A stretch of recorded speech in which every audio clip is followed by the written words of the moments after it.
अध्याय को महिषासुर की सेना का वध कहा जाता है और ये देवी के दूसरे चरित्र का हिस्सा है। दूसरा अध्याय, महिषासुर की सेना का वध।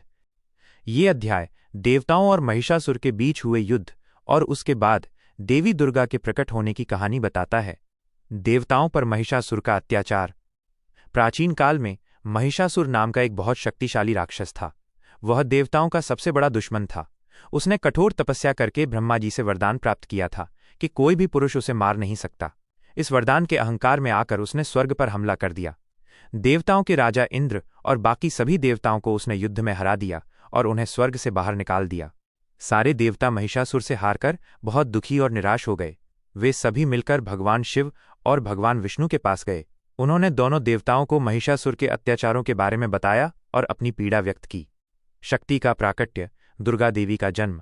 देवताओं की बातें सुनकर भगवान शिव और भगवान विष्णु को बहुत क्रोध आया। उनके साथ साथ ब्रह्मा जी और बाकी देवताओं को भी महिषासुर पर बहुत गुस्सा आया। उनके इस क्रोध से एक बहुत ही अद्भुत ज्योति तेज निकली। भगवान विष्णु के मुख से एक बहुत बड़ा तेज निकला। भगवान शिव के मुख से भी एक तेज निकला। ब्रह्मा जी के शरीर से भी तेज निकला। इसी तरह इंद्र, वरुण, अग्नि, वायु और अन्य सभी देवताओं के शरीर से भी बहुत शक्तिशाली तेज निकलकर एक जगह जमा होने लगा। ये सारा तेज मिलकर एक बहुत ही विशाल और चमकदार रूप में बदल गया। उस तेज से एक सुंदर और शक्तिशाली देवी का रूप प्रकट हुआ। यही देवी दुर्गा थीं। देवी को देवताओं द्वारा अस्त्र शस्त्र प्रदान करना। जब देवताओं ने इस तेजस्विनी देवी को देखा तो वे बहुत खुश हुए। उन्होंने अपनी अपनी शक्तियां और अस्त्र शस्त्र देवी को दिए ताकि वे महिषासुर का वध कर सकें। भगवान शंकर ने अपना त्रिशूल दिया। भगवान विष्णु ने अपना चक्र दिया।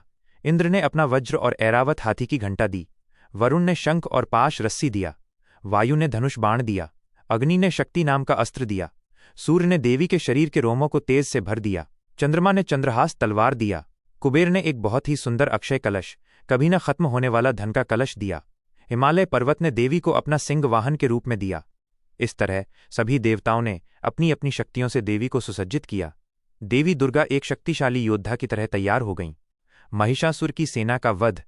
जब देवी दुर्गा ने एक जोरदार अट्टहास, जोरदार हंसी किया तो तीनों लोग कांप उठे। उस ध्वनि को सुनकर महिषासुर बहुत हैरान हुआ और उसने अपनी पूरी सेना को उस आवाज का पता लगाने के लिए भेजा। महिषासुर की सेना के योद्धा, जिसमें चिक्षुर, चामर, उदग्र, महाहनु, असिलोमा, बाष्कल, पारिवारित और विडालाक्ष जैसे प्रमुख सेनापति शामिल थे, देवी के पास पहुंचे। उन्होंने देवी को देखा और उन पर हमला कर दिया। देवी दुर्गा ने अपने शक्तिशाली सिंह पर सवार होकर अकेले ही महिषासुर की पूरी सेना का सामना किया। उन्होंने अपने त्रिशूल, तलवार, चक्र और अन्य अस्त्रों से उन राक्षसों का वध करना शुरू किया। देवी के साथ उनके गण भी थे जो उनकी सहायता कर रहे थे। देवी ने एक एक करके सभी राक्षसों और उनके सेनापतियों को मार डाला। उन्होंने कई राक्षसों के सिर काट दिए, कुछ को त्रिशूल से छेद दिया और कुछ को गदा से मार गिराया। अंत में देवी ने महिषासुर के मुख्य सेनापतियों का भी वध कर दिया और उसकी पूरी सेना को खत्म कर दिया। अध्याय का सार।